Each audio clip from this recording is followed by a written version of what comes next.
So hey guys, the great ruler series के एक और न्यू एपिसोड के अंदर आप सभी का स्वागत है। इस एपिसोड में आगे बढ़ने से पहले मैं ये बता देना चाहता हूँ कि अब ग्रेट रूलर का सीजन 1 खत्म होने पर आ चुका है, लेकिन अब बहुत ही जल्द ग्रेट रूलर की यूनिवर्स से जुड़ी हुई एक और सीरीज आने वाली है। तो जैसा कि अभी तक हमने सीरीज के लास्ट एपिसोड में देखा कि जब मोचेन और एरन दोनों ही अपनी जान बचाते हुए यहाँ से भाग रहे थे, तब उन लोगों के सामने आ गया होता है ट्रांसफॉर्मेशन लेवल का स्टैचू, जिसने इन दोनों के ही ऊपर हमला करना भी स्टार्ट कर दिया था, जिससे कि हमें लोगों के बीच में एक काफी गजब की फाइट भी दिखाई गई थी। लेकिन उसके बाद अब वो स्टैचू पड़ जाता है मोचेन के पीछे, क्योंकि असल में मोचेन के पास में होता है एक स्पिरिचुअल टोकन। इसीलिए मोचेन ने एलन से कहा था कि आप यहाँ से अपनी जान बचाकर भाग जाओ, जिसकी वजह से अब ये स्टैचू केवल मोचेन के ही पीछे पड़ गया था। लेकिन मोचेन मौका पाते ही यूज करता है स्पिरिचुअल टोकन को, जिसकी मदद से वो कंट्रोल पा लेता है उसी स्टैचू के ऊपर। यहाँ तक कि मोचेन ने तो स्टैचू को अपना पपेट भी बना लिया था। जिसके बाद फिर ये लोग पहुंच जाते हैं उस जगह पर जहां से निकलने वाले हैं व्हाइट ड्रैगन सुप्रीम लॉर्ड। इसके बाद अब नेक्स्ट एपिसोड की शुरुआत भी यहीं से हो जाती है, जहां पर हमें सबसे पहले दिखाया जाता है मोचेन के सामने बाइडोंग और उसके सभी के सभी साथियों को, जिनको देखकर मोचेन एकदम ही शॉक हो गया था, क्योंकि वो ये जानता है ये बंदे जरूर से उसके ऊपर हमला करेंगे। तभी फिर बाइडोंग मोचेन को देखकर ये कहने लगता है कि मुझे यकीन नहीं होता कि तुम अभी तक जिंदा हो। वाकई में मुझे यकीन हो गया कि तुम काबिल हो, क्योंकि उस इतनी ज्यादा खतरनाक मैग्मा से बच पाना कोई नॉर्मल बात नहीं है। लेकिन तुम्हारा न मरना ये तुम्हारी बदकिस्मती है और मेरी खुशनसीबी, क्योंकि ये काम तो मैं खुद ही अपने हाथों से करना चाहता था, जिसका मौका फाइनली अब तुम मुझे देने वाले हो। क्योंकि मुझे इस बात से बिल्कुल भी फर्क नहीं पड़ता कि तुम कितने ज्यादा ताकतवर हो। जिसकी बातों को सुनने के बाद मोचेन का दिमाग खराब होता है और वो आ जाता है उसी के सामने, जिसका मजाक उड़ाते हुए मोचेन उससे कहता है कि मुझे तो ऐसा लग रहा है जैसे कि लास्ट टाइम मैंने तुम्हारी जो बैंड बजाई थी तुम उससे रिकवर हो गए हो, तभी तुम्हारे अंदर इतनी हिम्मत आई है इतनी बड़ी बड़ी बातों को करने की। अब कहीं ऐसा तो नहीं कि तुम हमेशा हमेशा के लिए चुप रहना चाहते हो। मुझे अपनी इच्छा बता दो, मैं उसको जरूर से पूरा करूंगा। और इन दोनों की बातचीत को असल में देख रहे होते हैं लायन एंड टाइगर गिल्ड के लीडर्स। वो कहते हैं कि जिसके साथ में ये मोचेन बात कर रहा है, क्या वो व्हाइट ड्रैगन सिटी का यंग मास्टर है? मानना पड़ेगा मोचेन की ताकत को, जो कि उसने इतने ज्यादा पावरफुल बंदे को तो ऑफेंड कर दिया। सोचो जब वो यंग मास्टर को ऑफेंड कर सकता है तो हम आकर इसके सामने क्या ही कर पाएंगे। जहाँ पर फिर तभी मोचेन के पास में आ जाती है सीनियर एरन और वो उससे कहती है, आखिर ये लोग तुम्हारे साथ में क्या बकवास कर रहे हैं? क्या तुम इनके साथ में पहले भी फाइट कर चुके हो? जिससे कि मोचेन एरन को ये बताने लगा था कि असल में जो व्हाइट ड्रैगन सिटी के लोग हैं वो बिलोंग करते हैं डीमन ड्रैगन पैलेस से, और ये वही लोग हैं जिन्होंने हमारे ऊपर हमला भी करवाया था। क्योंकि जब से मैं इस जगह पे आया हूँ तब से बाइडोंग अपने लोगों के साथ में मिलकर मुझे मारने की कोशिश कर रहा है। जो बात सुनने के बाद एरन काफी ज्यादा शॉक हो गई थी। वो कहती है कि मुझे तो यकीन नहीं होता कि ये लोग व्हाइट ड्रैगन सिटी से होते हुए भी डीमन ड्रैगन पैलेस से बिलोंग करते हैं, और अगर वाकई में ये सच्चाई है तब तो हमारा मिशन और भी ज्यादा डेंजरस साबित होगा। मुझे नहीं लगता कि हम लोग इतनी आसानी के साथ में इन लोगों से निपट पाएंगे या इनसे फाइट कर पाएंगे। इसीलिए हम लोगों को ये जानकारी जल्द से जल्द पहुँचानी होगी अपनी अकेडमी में, क्योंकि डीमन ड्रैगन पैलेस बहुत ही बड़ा दुश्मन है हमारी अकेडमी का। लेकिन फिर तभी बाइडोंग कहने लगता है कि एल्डर क्यों, आइए और जल्दी से पकड़ लीजिए उस इंसान को। जिससे कि एल्डर क्यों सामने आते हैं और वो कहने लगते हैं कि लड़के तुम सच में काफी ज्यादा लकी हो। मुझे तो यही लगा था कि मेरा हमला करने की वजह से तुम उस मैग्मा के अंदर गए हो और उसी के अंदर ही मारे गए होगे, लेकिन तुम्हारी किस्मत खराब थी जो कि तुम बचने के बाद भी हमारे हाथों से मरने को आ गए हो। इसकी बात को सुनकर सीनियर एरन मुझे से कहती है कि मुझे इस बंदे के साथ में फाइट करने दो, क्योंकि अगर मैंने यहाँ पर dragon and serpent spiritual rings को एक साथ ही यूज किया तो मुझे यकीन है कि मैं इस पावरफुल बंदे को भी टक्कर दे पाऊंगी। लेकिन एरन को अपने सामने गुस्से में देखकर एल्डर की उससे ये कहता है कि सुनो लड़के, तुम्हारा हमारे इस मसले से कुछ भी नहीं लेना देना,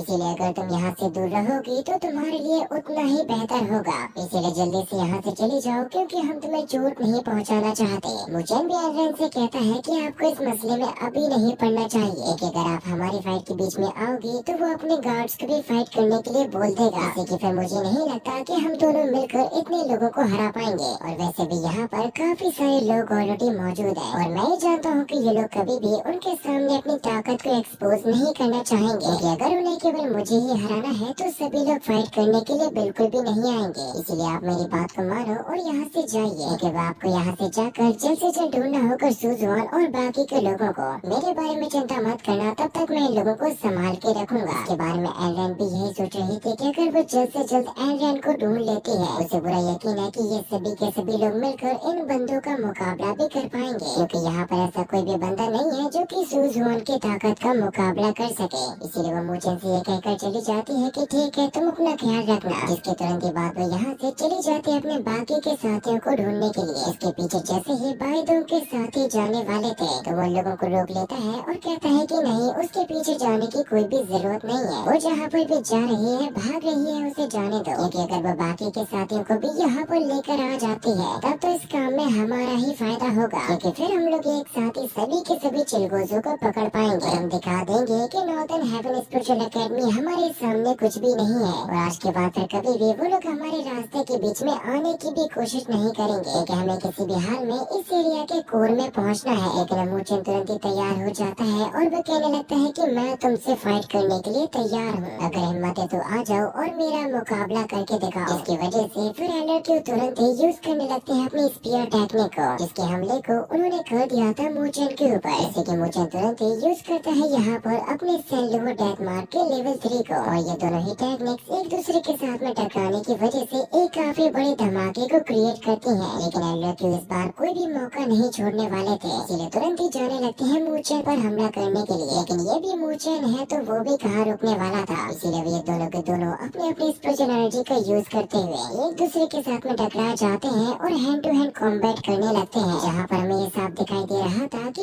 एलआरक्यू के पास में एक्सपीरियंस बहुत ही ज्यादा है, इसलिए मूचन जितने बार भी उनके ऊपर हमला करने की कोशिश करता है वो काफी आसानी के साथ में उसको डॉज कर देते हैं, जिसकी वजह से इन दोनों की फाइट और भी ज्यादा एपिक लेवल के साथ में बढ़ते जा रही थी। जहाँ पर मूचन हर बार ही अपने एक लेवल को बढ़ाते हुए फाइट कर रहा था, जहाँ पर एलआरक्यू काफी आसानी के साथ में उसके हमले को ब्लॉक करते और अपने ही अटैक को कर दिया करते थे। जिस मोमेंट पर फिर तभी एलआरक्यू यूज करने लगते हैं अपने मल्टीपल अटैक्स को, जिनसे बचने की मूचन अपनी पूरी कोशिश कर रहा था। लेकिन जैसे ही ये सारे के सारे अटैक्स उस पर हिट होने वाले थे तो वो एक एनर्जी शील्ड को बनाता है और खुद को बचा लेता है, जिसके तुरंत बाद मूचन अपने एक बहुत ही ज्यादा स्ट्रॉन्ग किक को हिट करने को जा रहा था। लेकिन एलआरक्यू मूचन की इतनी ज्यादा पावरफुल किक को भी आसानी के साथ में रोक लिए थे, बल्कि वो मूचन को ही पीछे धकेल देते हैं, जिससे कि हम ये समझ पाते हैं कि वाकई में मूचन के लिए इस बंदे को हरा पाना कोई भी आम बात नहीं होगी। लेकिन जो बाकी के लोग इनकी फाइट को देख रहे थे वो लोग कहने लगते हैं कि एल्डर तो सच में बहुत ही ज्यादा स्ट्रॉन्ग है, उसे जरूर से होना चाहिए हेवन लेवल का ट्रांसफॉर्मेशन के अर्ली स्टेज में। लेकिन यहाँ पर उस लड़के की भी तारीफ होनी चाहिए, क्योंकि वो केवल हेवन लेवल के फ्यूजन के मिडिल स्टेज में होते हुए भी इस एल्डर को उसकी औकात दिखा रहा है, बल्कि उसके अटैक्स को भी ब्लॉक कर रहा है। तभी एक लेडी कहने लगती है कि जरूर से इस लड़के के पास में कोई न कोई स्ट्रॉन्ग बैकग्राउंड होना चाहिए, मुझे पूरा यकीन है कि ये किसी छोटी मोटी फैमिली से बिलोंग नहीं करता होगा। तभी एल्डर को चिल्लाते हुए कहता है कि अगर तुम्हारे अंदर हिम्मत है तो मेरे इस अटैक को ब्लॉक करके दिखाओ, क्योंकि अब वो यहाँ पर अपने काफी ज्यादा डेमोनिक अटैक को समन करने लगता है, जिसको असल में कहते हैं the demon dragon heaven breaking claw. और किसी भी नॉर्मल बंदे के लिए इस हमले को रोक पाना नामुमकिन होगा, और इसको रोकने के लिए मूचन यूज करता है अपनी द ग्रेट बुद्धा आर्ट को। लेकिन इस demon dragon heaven breaking claw को मूचन की ग्रेट बुद्धा आर्ट भी रोक नहीं पाती, जिससे खुद को बचाने के लिए मूचन को अपनी स्पिरिचुअल एनर्जी का यूज करना पड़ा था, क्योंकि इसकी वजह से मूचन को काफी पीछे तक धकेल दिया जाता है। मूचन कहता है कि वाकई में इस बंदे के साथ में हेड टू हेड फाइट करना बहुत ही ज्यादा मुश्किल है, क्योंकि उसकी पावर्स और मेरी पावर्स के बीच में एक बहुत ही बड़ा फासला है। क्योंकि जब हमारा मुकाबला किसी हेवन लेवल के ट्रांसफॉर्मेशन वाले बंदे से हो तो आकर इसको कैसे रोका और कैसे हराया जा सकता है। लेकिन उसी मोमेंट पर एल्डर दोबारा से अपनी उसी टेक्निक को यूज करने लगता है। इसको रोकने के लिए इस बार मूचन अपनी सीक्रेट टेक्निक को यूज करने वाला था, क्योंकि तभी वो यहाँ पर बाहर निकालता है अपने स्पिरिचुअल टोकन को, जिसके अंदर से तुरंत ही बाहर निकल के आ जाता है ट्रांसफॉर्मेशन लेवल का स्टैचू, जिसने अपने केवल एक ही अटैक के साथ में उस हेवन ब्रेकिंग क्लॉ को खत्म कर दिया था। यहाँ तक कि उस स्टैचू ने अपना एक बहुत ही स्ट्रॉन्ग अटैक कर दिया था एल्डर के ऊपर, जिससे कि वो कई सारी चीजों को फोड़ते हुए एक पहाड़ी के ऊपर जाकर गिरा था। लेकिन ये नजारा देखकर सभी दर्शकों की आंखें खुली की खुली रह गई थी। उनमें से किसी को भी ये समझ में नहीं आया था कि आखिर मूचन के पास में ये स्टैचू कहाँ से आ गया। कि तभी फिर मूचन एक काफी शानदार एंट्री मारता है बाइडों के सामने। वो भी मूचन के पास में इतने ज्यादा पावरफुल स्टैचू को देखकर एकदम ही शॉक रह गया था। कहता है कि आखिर ये किस तरीके का मॉन्स्टर है और तुमने आकर इसके ऊपर काबू किया तो किया कैसे। तभी फिर मूचन इस बारे में सोचने लगता है। व्हाइट ड्रैगन सिटी वालों ने व्हाइट ड्रैगन जेड पिलर को खरीदने के लिए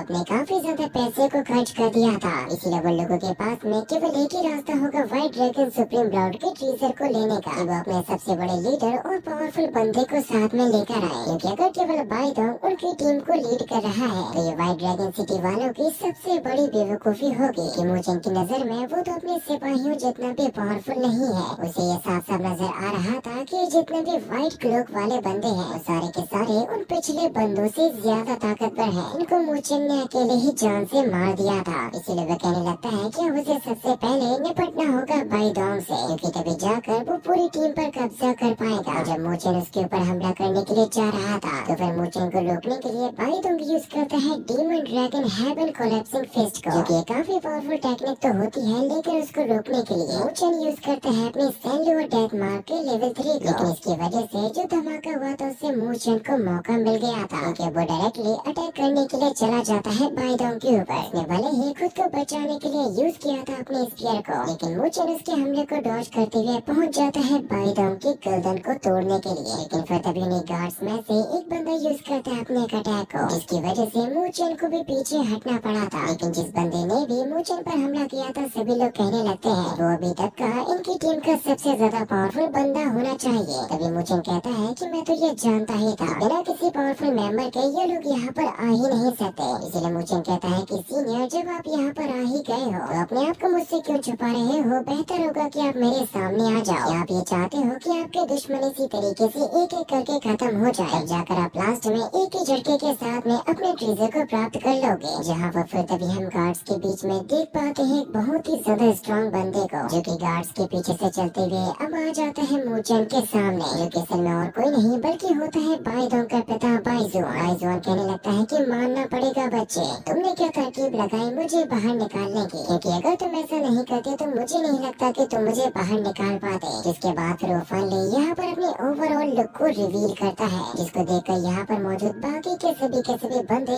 एकदम ही शॉक हो गए थे। वो लोग कहने लगते हैं कि हमें यकीन नहीं होता कि इस ट्रीजर को लेने के लिए खुद मास्टर बाइजुआन को यहाँ पर आना पड़ा। और बाइजुआन के यहाँ पर आ जाने की वजह से बाकी के लोगों के लिए इस जगह से ट्रीजर को ले जा पाना बहुत ही ज्यादा मुश्किल होगा, क्योंकि बाइजुआन का मुकाबला करने की ताकत यहाँ पर किसी में भी नहीं थी। अभी फिर बाइजुआन सोचने लगता है कि इस लड़के ने बाइडोंग के ऊपर बहुत ही सोची समझी साजिश के साथ में हमला किया, ताकि ये मुझे फोर्स कर सके बाहर आने के लिए। इस लड़के ने चाल तो वाकई में काफी ज्यादा कारगर बनाई थी। तभी मूचेन बाइडोंग को देखकर ये कहने लगता है कि इसे कुछ नहीं तो हेवन लेवल के ट्रांसफॉर्मेशन के मिडिल स्टेज में तो होना ही चाहिए, जो कि लड़कियों से कम दुगनी पावर्स को तो रखता ही है। मूचेन कहता है कि मास्टर बाइजुआन, मैंने सोचा नहीं था कि आप खुद ही यहाँ पर आ जाओगे। मुझे ऐसा लग रहा है जैसे कि व्हाइट ड्रैगन सिटी इस सुप्रीम ट्रीजर को लेने में कुछ ज्यादा ही एक्साइटेड है। तो बाइजुआन कहते हैं कि हाँ बिल्कुल, इस बार हम लोग ट्रीजर को लेने में अपनी पूरी जान लगा देंगे। मैं भी ये देखना चाहता हूँ कि आखिर उस ट्रीजर को हमारे अलावा और कौन ले सकता है। लेकिन अब क्योंकि तुम मुझे बाहर निकाल ही चुके हो तो फिर मेरी भी जिम्मेदारी है कि मैं कुछ मसलों को तुम्हारे साथ में सुलझा लूं। जिसके तुरंत ही बाद अब वो हमला करने के लिए आने लगता है मूचेन के ऊपर। लेकिन बाइजुआन को रोकने के लिए तभी पर मूचेन यूज करने लगता है अपनी उसी स्टैचू को, जो कि आ जाता है बाइजुआन के सामने और वो उसके साथ में फाइट करने लगता है। इस मौके का फायदा उठाते हुए मूचेन यहाँ से भागने की कोशिश कर रहा था। लेकिन बाइजुआन कहता है कि तुम्हें क्या लगता है क्या तुम इतनी आसानी के साथ में भाग पाओगे? लेकिन फिर तभी बाइजुआन उस स्टैचू को रोकने के लिए अपनी इतनी ज्यादा स्ट्रॉन्ग अटैक को